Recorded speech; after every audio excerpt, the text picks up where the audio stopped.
Meg accused of forcing Harry to obstruct William's trip to see the Queen after he banned Meghan from Balmoral. Meghan Markle caused some trouble on the day of Queen Elizabeth's death.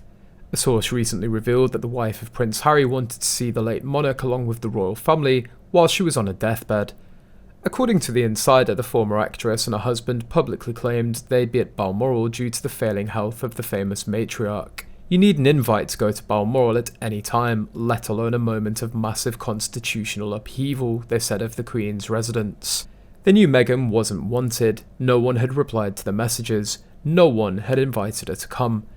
Kate, who'd known the Queen for decades, wouldn't have dreamed of being there at a deathbed, but for some reason Meghan wanted to insert herself into it, so they tried to bounce the future king into accepting it by publicly announcing it, they explained. At the time, the duo had asked Prince William, who they'd not been in contact with for months, to catch a ride to the British estate. It was insane, a friend of William's said. They'd just spent 2 years slagging off the entire family and calling them discriminatory.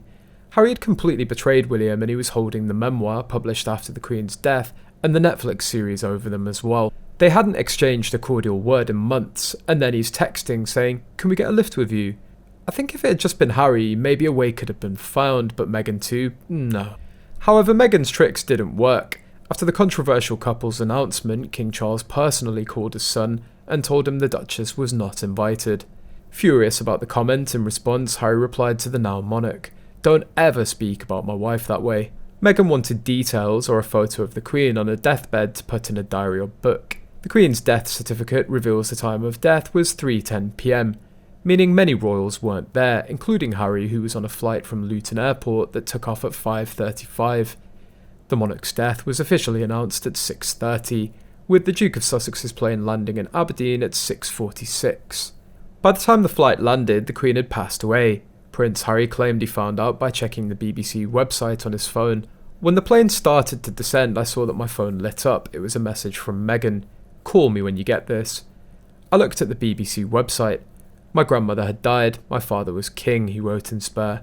However, Harry planted the story. In fact, at 12:30 p.m, Charles phoned Harry to tell him the Queen was deteriorating and that the family was gathering. William, waiting on his plane, was to leave at 1:30 but actually left at 2:39, having been held up by Harry arguing with him and Charles. And the reason Harry was late again? Meghan.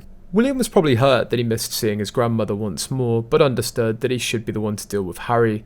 But Edward and Andrew were also her children and deserved to be with her in the end. Sophie too, as she and the late Queen shared a truly beautiful bond.